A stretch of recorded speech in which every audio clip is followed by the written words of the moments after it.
Hello everyone, this is Leah Whitehorse from Astrology, and in this recording I'm going to be looking at the astrology of June 2022. So the first thing that occurs in June is that Mercury will station direct on the 3rd of June. So it'll be stationing direct in the sign of Taurus. It started its journey in Gemini, went back into Taurus. And normally the station day itself can feel a little wobbly. So a lot of the time we just say, yay, Mercury's no longer retrograde, but I would just be mindful around this time. We can still get some of the snags and snaffles that Mercury retrograde can bring. So we're just starting to find our feet. We need to give ourselves time to find our feet as Mercury finds his feet.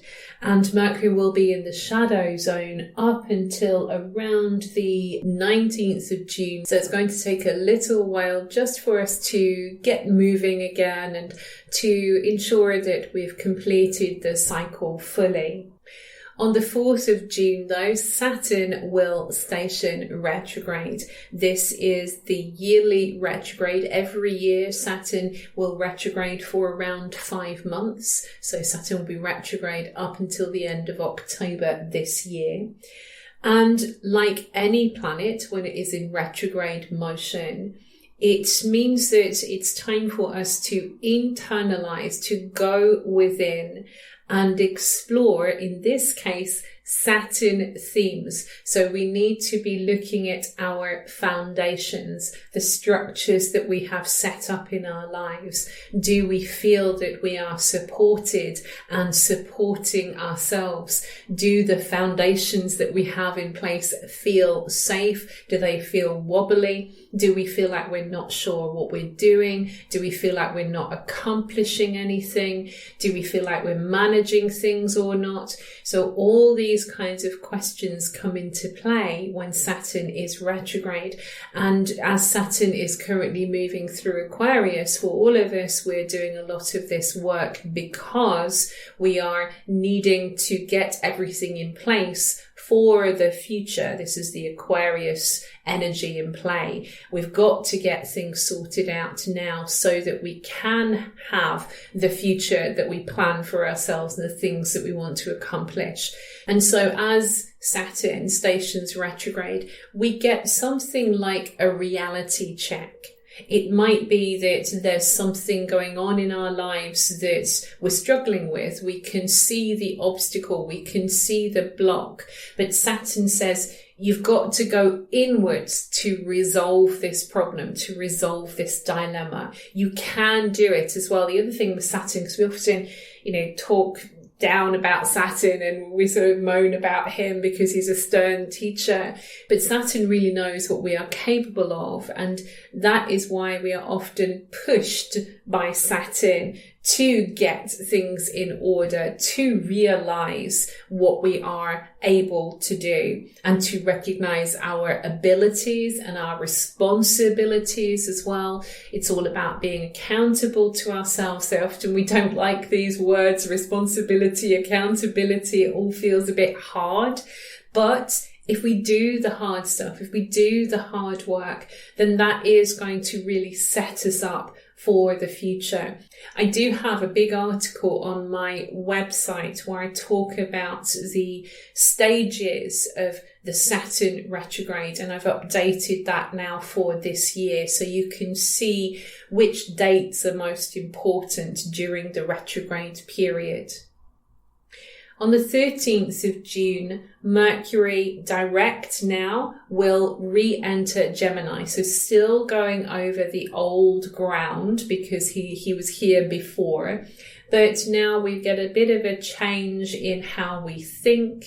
We're starting to think quicker. I mean, Gemini tends to move a lot faster than Taurus does. So, and also, of course, Mercury is comfortable in this sign. This is his home sign, one of his home signs. So we're speeding up. The mind is really starting to get curious about information, and we're wanting to talk things through, think things through, have a conversation with someone, get some notes down, some pros and cons, some to-do lists. We're really wanting to figure stuff out. And there's a curiosity with Mercury and Gemini as well. So instead of the sense of being a bit mentally stuck whilst Mercury was in Taurus, now we're opening up to consider lots and lots of different options. That's not always to say that we're very good at making decisions, because Gemini tends to want to keep all the options open. But at least now we are starting to see that we've got some decisions to make, that there's lots of ideas we've got to think about. And because we've been here before, maybe we're coming back to an idea that we had or a decision that we had. Perhaps we put it to one side and thought, oh, that's not going to work. But now that we've come back to it, we're looking at things in a different way because we've had Mercury retrograde. On the 14th of June, we reach the culmination of the lunar cycle. We have a full moon in Sagittarius. And so when we have the full moon in Sagittarius, there is a need described by the moon to really look at where are we going. Sagittarius is a very visionary sign, and very often we have the need to feel as though we're going to have an adventure. We're going to be going somewhere. We are going somewhere. We want to go further than we've gone before. We're also doing a lot of checking in with our beliefs around this time as well, and theories. This is the house of theories, higher education, university education, whereas the sun in Gemini thinks more about schooling and the things that we've been taught. And so maybe we are struggling a bit, moon opposite the sun, trying to figure out what we believe compared to what we think and what we've been taught and what we know from books. And so there feels like there's a split going on here, especially as the lights are square to Neptune. So Neptune there, of course, in Pisces. Neptune itself is a planet that speaks of spirituality. It can also be a planet that can make us feel a bit lost sometimes and invisible, and we don't know what's going on. It's like everything just feels like there's no boundaries, no barriers, and it's like, what is happening here? And so all of this, what is happening here, is really pushing us to think about our belief system and to think about where we're going and how do our beliefs actually play into what we envisage for ourselves as we move forwards. Because obviously if we have a negative belief system that we can't do certain things and we shouldn't do this and we shouldn't do that, then we're not going to try. We're not going to see that as an opening or an option for us. I think with this T-square, with the moon and sun and Neptune pointing to Neptune, the chart is really inviting us to look at what we feel deep down and to really find that sense of connection, to tune in to what our soul song is saying, to tune in to that otherworldly aspect to ourselves. Is very cosmic, whereas Sagittarius, everything is written down in a book. This is the house of religion, so it might be the Bible, for example. Everything is there. If you feel confused about something, you just flick through a few pages and you'll find something that'll be relevant, and you can read that and feel comforted by that. But Neptune is more about just that feeling and that direct connection with God, goddess, or deity, or higher self if you prefer. Because it feels a bit like if we're lost, if we're feeling lost, then we can't really get the answers from perhaps other people or from books or from holy texts. We've got to sort of go into this inner place, into our own unconscious, into a meditative place, or even our dreams, anything along those lines, to really find something out for ourselves. And I think when we have that sense of connection, then that immediately illuminates what we need to do or where we need to go, and helps us to really figure out what it is that we believe in. On the 15th of June, Mars will move into a conjunction with Chiron. So we have some kind of story here about being brave enough to heal.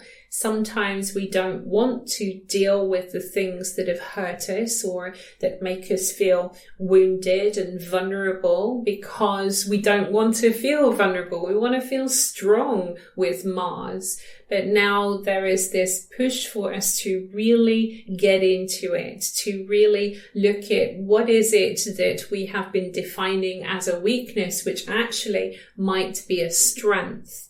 Now, around this time as well, on the 16th of June, Hygeia will station direct, and Hygeia is currently moving through the sign of Scorpio, which Mars is the co-ruler of. So it feels like there's quite a lot of impetus around the middle of the month to really focus on this healing journey, the personal journey that we are all taking with Chiron moving through the sign of Aries. Aries is about the self. And also the more collective experience that we're going through with Hygeia, going through Scorpio, which is all about cleansing away our fears, cleansing away all the shadows that have been getting in the way of us being able to bond more honestly with one another and to truly be able to share of ourselves with one another. On the 17th of June, Saturn and Uranus will move back into the orb of the square. So this was the big story of last year, Saturn square to Uranus. And although they are not going to become perfectly square to one another, it's kind of as near as damn it. They will be close enough, definitely, to be felt. And they are going to be an orb of this square now right up until January the 7th, 2023. So this really is just going to give us a background story that is ongoing about how do we move forwards, Uranus, what do we take with us, what do we leave behind, how can we bring together the generations? We've got stories about old and new freedom and restrictions. Obviously, that was a huge issue last year with COVID and so on. And now, of course, a lot of restrictions in some places, being in the UK, particularly here, we've not really got any restrictions that I know of now. So in some places it's almost like COVID doesn't exist anymore. But in other places like Shanghai, I'm actually recording this on the 17th of April, so I'm recording it really early. But as I'm speaking, there have been super strict restrictions in Shanghai. So I would just suggest that with Saturn square to Uranus, we might be revisiting some of these issues, depending on different strains that perhaps come into play, or just it could be other issues as well that are coming into play where we've got to maybe compromise some of our freedoms in order for us to feel safe or to feel secure. And I think as well, even though Saturn square to Uranus is quite a hard aspect, one of the things that it does speak of is having almost like the mind of a scientist. And I know that, the whole thing about science has been massive, which is to be expected with Saturn going through Aquarius. So yes, follow the science, all that kind of phrasing has been a really popular thing over the last couple of years, really. But certainly the scientific mindset is one that can be quite useful during this time, because sometimes it is important to be super practical, Saturn, and yet at the same time have an open mind, Uranus, and be willing to test things, to trial things, to try things out. Yes, we've seen all of that with vaccines and so on. I'm not really speaking about that, but that's an example of it. But in our own lives, sometimes we too need to try again to find out what works. And I think Saturn square to Uranus, like I say, even though it's a hard aspect, it keeps pushing us, because we do need to evolve. We do need to move forwards. We do need to modernize things. We do need to liberate ourselves from the ties that bind. And things have to change. Our political systems have to change. Our societal structures have to change. So Saturn square Uranus is speaking about all of these things. So like I say, having that very experimental mindset of Saturn square to Uranus, I think is a real gift of this transit. Mercury will then move out of the shadow zone, as I mentioned earlier, on the 19th of June. On the 21st of June, the Sun moves into Cancer. So this represents the turning of the season. We now begin summer in the northern hemisphere, because it's summer solstice. And then we've got winter solstice, of course, at the opposite side of the planet in the southern hemisphere. So the Sun moves into Cancer, and we are asked to go within to connect with our inner sun. So this festival, this pagan festival, is about celebrating the light. In the northern hemisphere, the sun has reached the culmination, the peak of its heat, the height of summer. And in the southern hemisphere, the sun is at its lowest and weakest point. Either way, we are celebrating the sun. We are honouring the sun around this time. And in the charts, the fourth house is the place of Cancer. The sun in Cancer is moving into the global fourth house. The fourth house is the very base of the charts, the bottom of the chart, like the root of the chart. And so this is why we have this sense of drawing inwards. We need to know where we belong when the sun is in Cancer. We need to feel that sense of connection to our family, and that might be our blood family, or it might be our friends that we've chosen as family, the place that we live, our home. All of these things become much more important during this time. And like I say, we have this idea of honouring the inner sun, because we are all part of the sun. It's like we are all part of the source of all life. There is the divine spark within all of us. So when we light a candle to honour the sun, we are also honouring that divine spark within ourselves. Now, astrologically, when the sun moves into Cancer, when it goes across these equinoxes and solstice points, we have a picture of the next 3 months ahead. So we look at the chart of the ingress into Cancer, and that tells us what the next 3 months are likely to be like.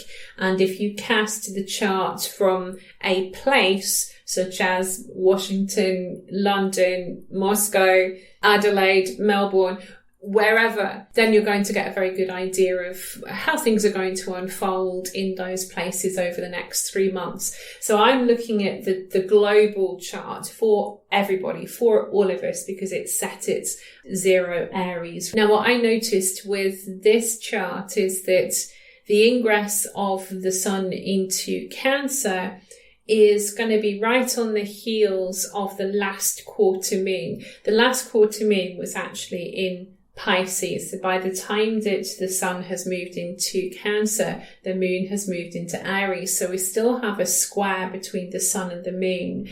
And there's a lot of activity now in the sign of Aries, because we've got the moon here, Jupiter, Chiron, Mars. Of course, Mars and Chiron have just been hooked up together, and we also have Aries there as well.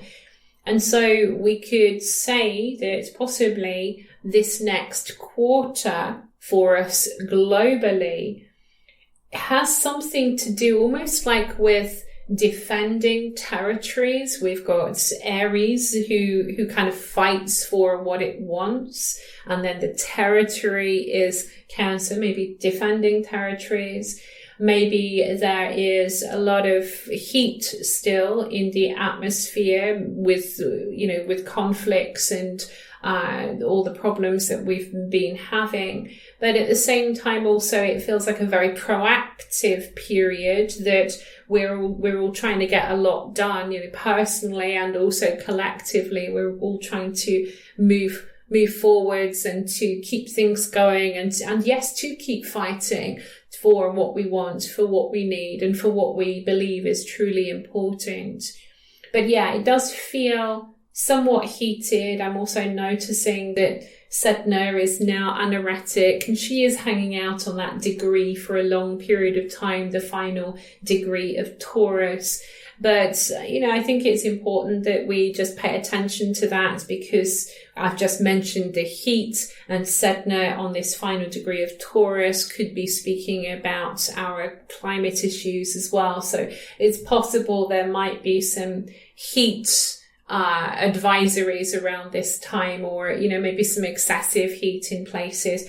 Again, with Jupiter going into Aries as well, that's one of the issues that we might be experiencing. But certainly there is a feeling over the next quarter of really wanting to get things done, but at times that might clash with the desire for safety, for security, for just kind of spending time at home. Sun in Cancer is, like I said earlier, we just want to be with those that we love, whereas the Moon in Aries is feeling like we've got to be out there doing stuff, go-getting, all that kind of thing. So it feels like there's a little bit of clash of energies going on over the next 3 months. And maybe a lot of this is about tying up loose ends as well, because it is on the back of this last quarter moon, and the last quarter moon was also anoretic as well, with Moon in Pisces, 29 Pisces, and the Sun at 29 Gemini. So yeah, maybe a lot of loose ends that we're trying to put in place, and this is why everything is so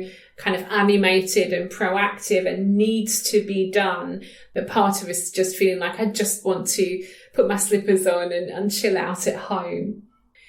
Venus might at least entice us out again into the local community, perhaps, as she's going to enter Gemini on the 23rd of June. So as Venus changes signs, we change the way that we relate to one another, and it also changes what we are attracted to. So as far as relationships are concerned, Gemini is a sign that's very much about the mind and the intellect, so we can be attracted to the mind of others. We want to make a mental connection. We need to be able to talk to one another. That feels uppermost more than everything else. We've got to be able to make that mental connection to the person that we are interested in. Now, the other thing with Venus in Gemini, because Gemini is the twins, there can be a certain indecisiveness with Venus in Gemini, and sometimes even the desire to have more than one person in our lives. It's almost like keeping all the options open.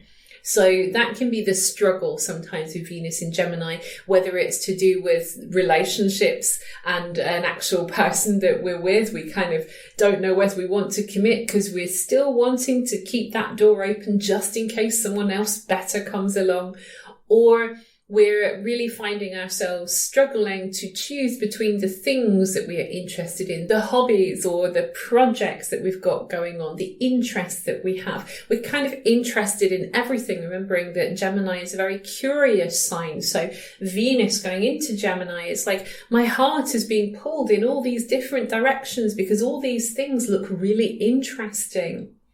Now, we can also find that we value Gemini things more highly during this time. So we value education. We value the idea of being able to move around and have a lot of connections, have a lot of discussions. We value our local community. We value our neighbours and our siblings and aunts and uncles. And we also value learning. Often when Venus goes into Gemini, we get a feeling of wanting to read more, study more, know more. We just get really interested in stuff. So even though it can be a little bit frustrating on the relationship side of things because Venus likes to keep things light in Gemini, at least we have a lot of things to occupy the mind and just keep us interested in life.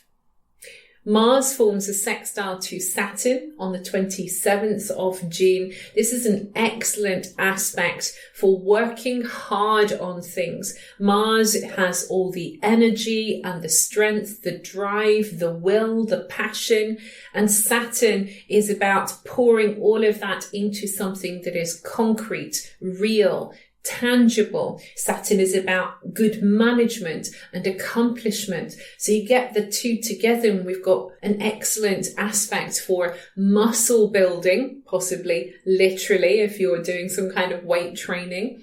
But also we're building muscles in other ways. We're building our bravery muscle. It gives us the courage to try things, especially if we have someone around who can show us the ropes, show us how to do things. Saturn can be like an advisory figure, and maybe we've got someone there who is pointing out our strengths to us, which is a really good thing. It gives us encouragement.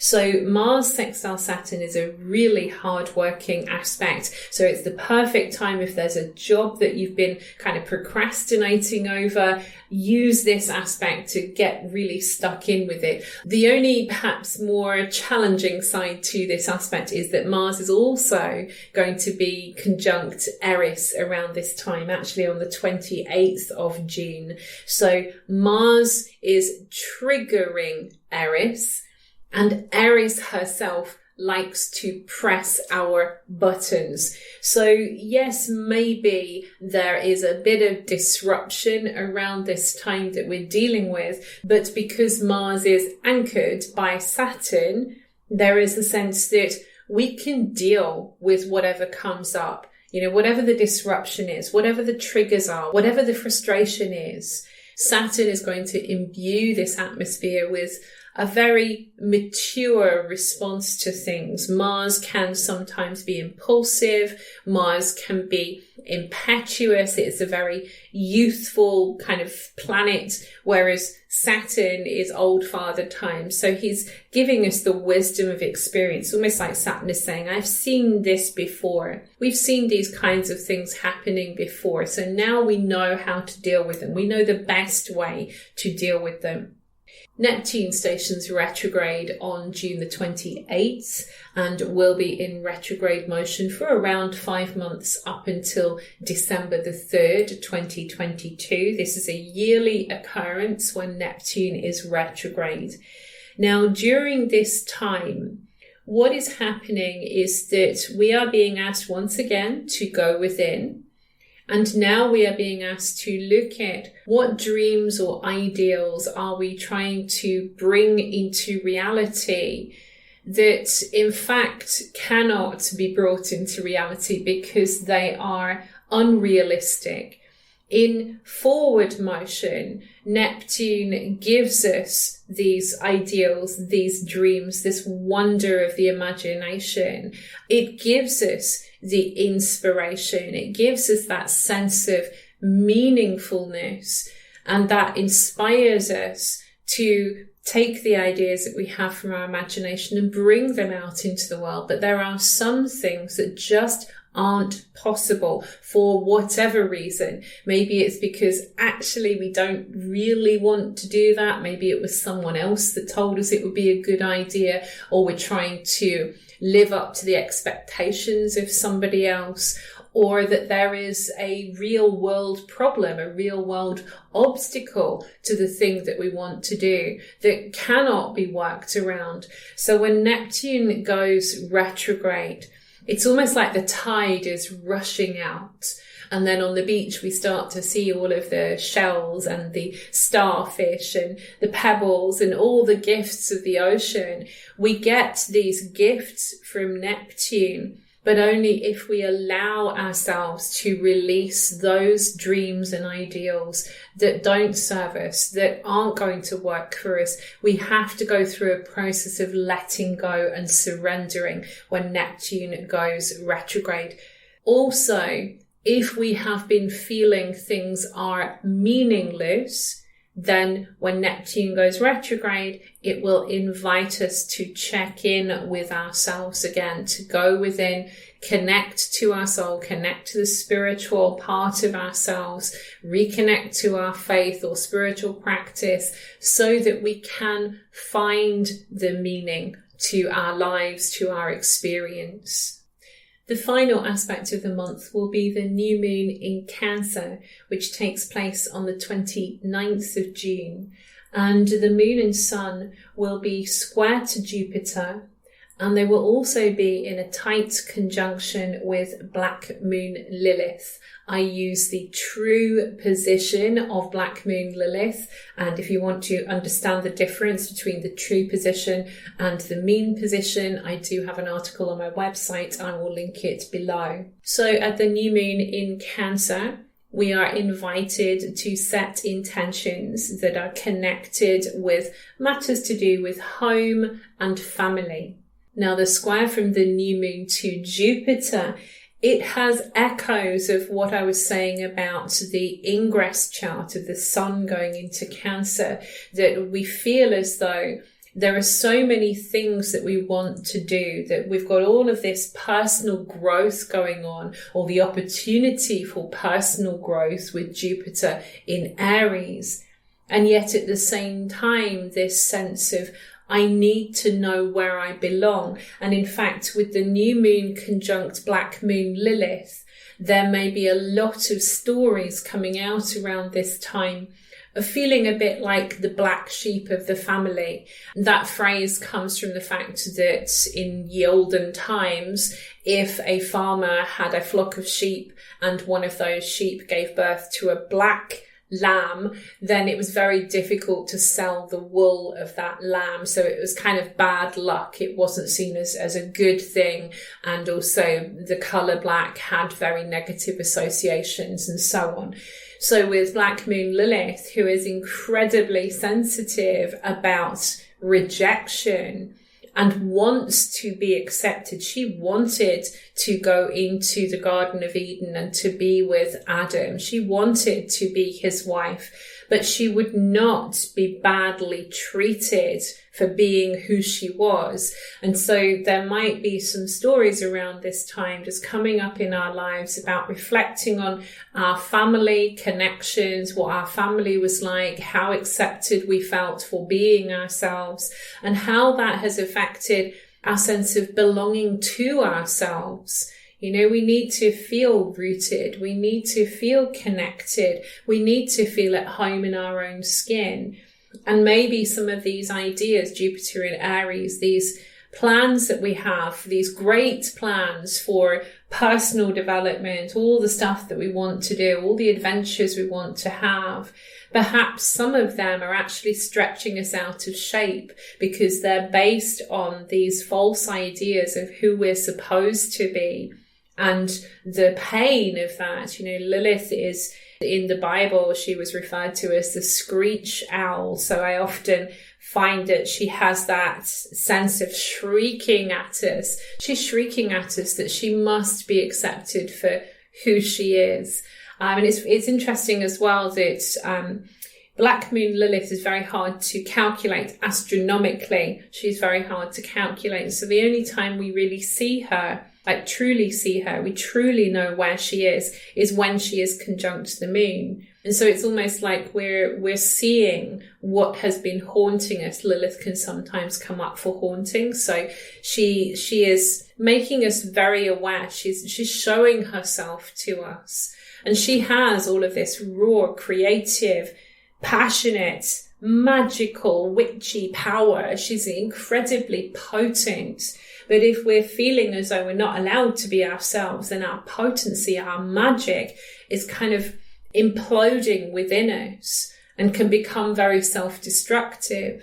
So around this time, it's really about looking at where do we need to say no? Where do we need to stop saying yes just for the sake of being accepted by other people and to satisfy their expectations of us, or to satisfy the expectations that we think other people have of us. So it's a very interesting and very dynamic new moon. And we might find as well that there is this increased sense of needing to feel that sense of rootedness and connection to our home. It'd be a great time to do a house blessing, to honour the four walls of your home, whether you work from home or whether you're away from home a lot. Sometimes we can get a bit disconnected from the place that we live. It's just where we are.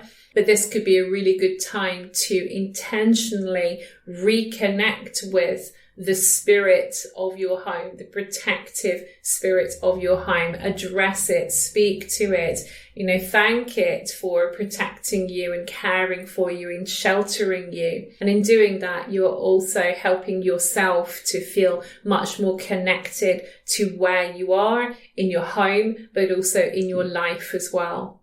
This concludes my reading for June 2022. If you enjoyed this and you would like to hear more from me, do check out my Patreon. Amongst many other things, I do a reading for the new and the full moon, and I go very deeply into the chart and I look at the Sabian symbol, I look at the asteroids. Anyone who knows my work knows that I am fascinated by asteroids, so you'll get a lot of that kind of action on my Patreon as well. So I will leave the link below so that you can have a look. And in the meantime, I wish you many blessings on your path.